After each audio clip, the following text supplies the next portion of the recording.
In 2019, the FBI seized a safe from a Manhattan mansion. Inside, a fake Saudi passport, stacks of cash in different currencies, and CDs labeled Young Name plus Name. The owner of the safe died in prison 53 days later. But the story didn't begin in 2019, and not in 2005 when police first knocked on his door. It began in 1974 in an ordinary school with an ordinary math teacher. 1974, Dalton School, Manhattan, an elite private school for the children of New York's elite.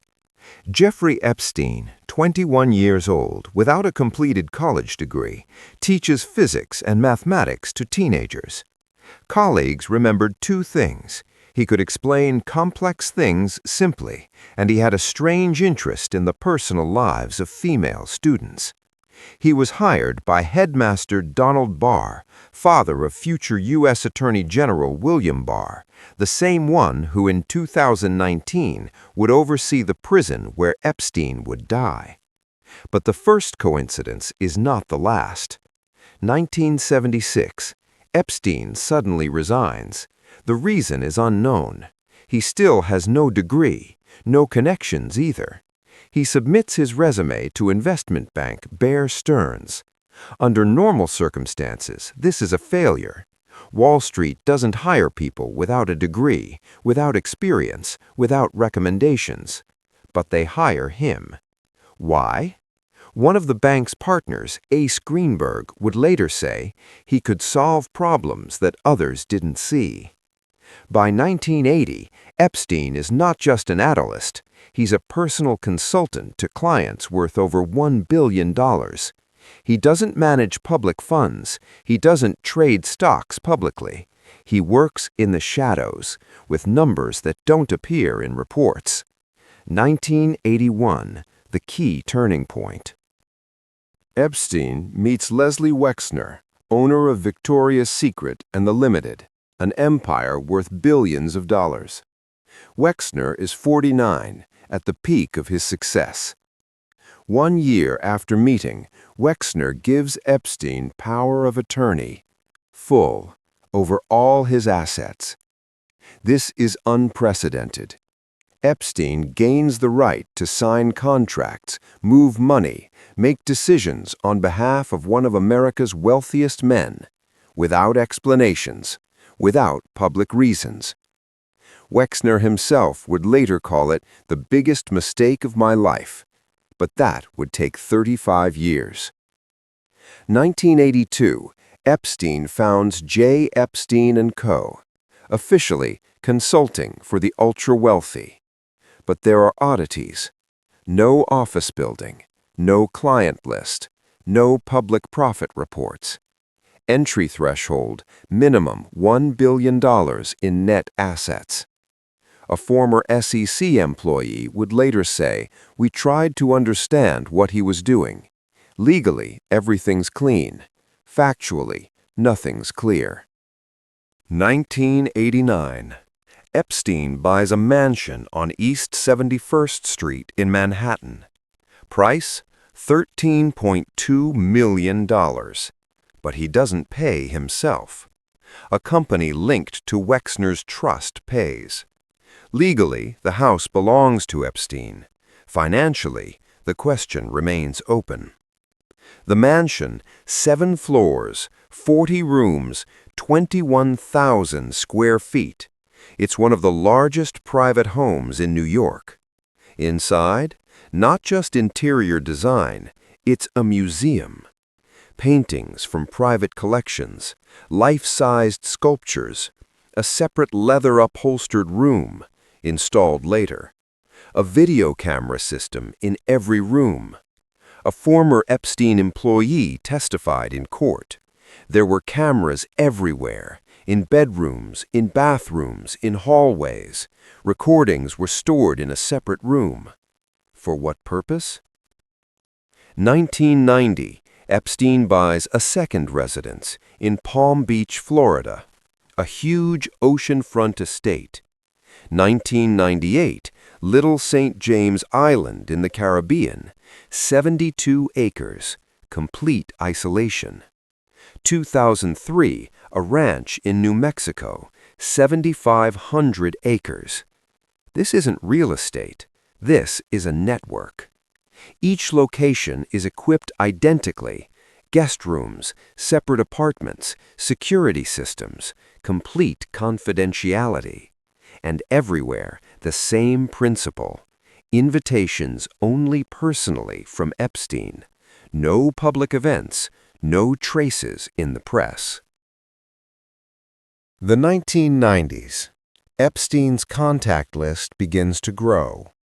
Academics: Stephen Hawking, physics; Marvin Minsky, artificial intelligence, MIT; Steven Pinker, psychology, Harvard. Epstein donates money to scientific programs. In 2000, he establishes the Jeffrey Epstein VI Foundation, officially to support research in mathematics and science.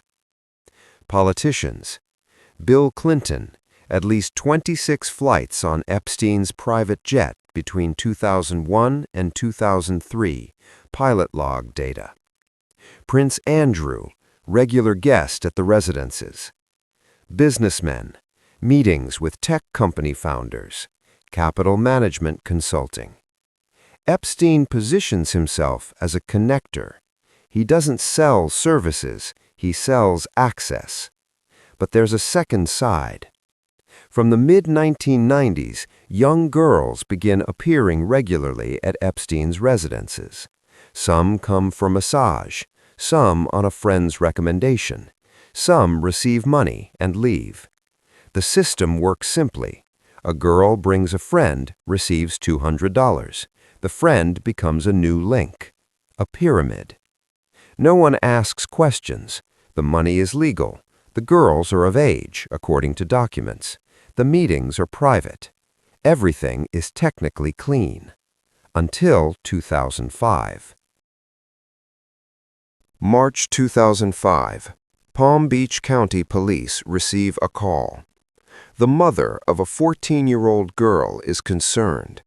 Her daughter came home with $300 cash. When asked where's the money from, she answers evasively. After several days of questioning, the girl reveals she went to an adult man's house, gave a massage, got paid. Address: 358 El Brillo Way, Palm Beach.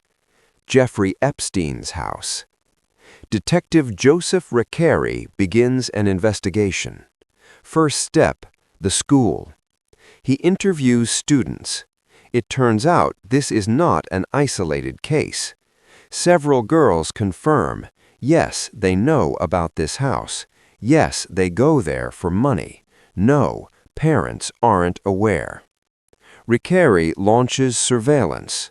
Over the course of a month, they observe young girls entering and leaving the residence. Visits are short, 40 to 60 minutes, almost always at the same time. April 2005. Recarey obtains a search warrant. The team enters the residence with a warrant. What they find doesn't fit standard protocol. Items seized: massage tables in several rooms, photos of nude girls on the walls, drawers full of sex toys, contacts in an address book, hundreds of names, phone numbers with notes, massage. But the main thing, the address book. A black leather book with hundreds of contacts recorded, private numbers of politicians, businessmen, princes, scientists. Next to each name, notes. Detective Recarey later testified in court, "I understood immediately, this is not just a case of harassment. This is a system." Police interview the girls. One after another they give statements. They describe the same scenario. First contact through a friend. Invitation to the house for massage. Gradual increase in demands. Cash payments. Invitation to bring the next girl. Epstein doesn't hide. He hires lawyers. Among them, Alan Dershowitz, Harvard professor, appeals specialist; Roy Black, one of the most expensive criminal attorneys in the U.S.; Jay Lefkowitz, former assistant to President Bush. Defense budget, millions of dollars. Police transfer the case to federal authorities. July 2006. The FBI officially opens an investigation. Agents begin interviewing witnesses outside Florida. They find girls in New York, New Mexico, in the Virgin Islands. The scheme expands. Number of potential victims, 36 identified. Age of the youngest, 14. U.S. Attorney for the Southern District of Florida, Alexander Acosta, receives the case. By all parameters, this is a federal crime. Charges could include transportation of minors across state lines, organization of criminal activity, sexual exploitation. Standard sentence, 10 years to life. But Acosta doesn't file charges. Instead, negotiations begin. Behind closed doors.